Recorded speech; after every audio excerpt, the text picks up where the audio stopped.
Hi guys, it's Robert Eierweis and O'Brien Real Estate Brighton, checking again with the 6th edition of the Bayside Property News for 2021, where real estate information is on the house. Welcome to Autumn Melbarians. This Monday, CoreLogic released a home price report for Australia-wide. The values in residential property for the month of February has been the strongest in 17 years. In Metro Victoria, an overall growth rate of 2.1% was achieved for the month, with houses rising by 2.4% to a median house price of just over $829,500, and units rising only half of that, with a 1.2% increase to a median price of $582,833. Within regional Victoria, the growth story was even better for homeowners. Overall growth for the month was 2.6% for houses and 2.8% for units. In this instance, increased more than houses. This week, throughout the media, there has been talk that real estate prices are hot at the moment.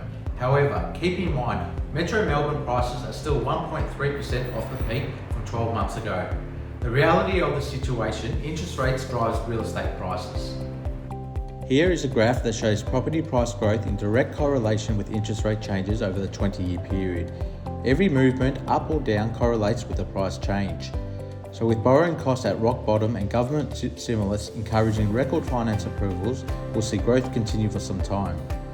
Let's not forget that Westpac only released their latest forecast last week, predicting 18% growth for Melbourne over the next 2 years.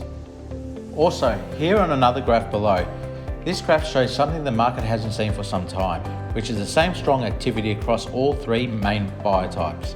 You'll see in the graph below that all three, the investors, the first home buyers and already owner occupiers, they've all spiked from late 2019, which clearly shows why there is so much competition in today's market and particularly at auctions.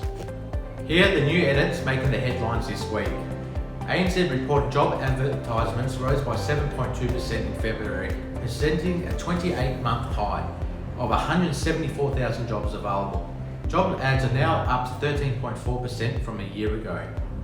Home loans. The value of new home loan commitments rose by 10.5% in January to a record high of just over $28 billion. Owner-occupied loans are up 10.9% and investor loans were up by 9.4%, the most in 4 years, to a 2.5-year high of over $6 billion.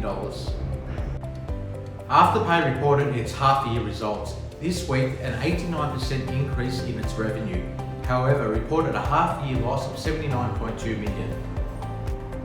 The share price as of Monday this week has risen $117 a share. And lastly, here is a graph that shows property price growth in direct correlation with interest rate changes over the 20-year period. Every movement up or down correlates with the price change. So with borrowing costs at rock bottom and government stimulus encouraging record finance approvals, we'll see growth continue for some time. Let's not forget that Westpac only released their latest forecast last week, predicting 18% growth for Melbourne over the next 2 years. And that's all for the week. I'm Robert Eierweis. Have a great week and we'll see you soon.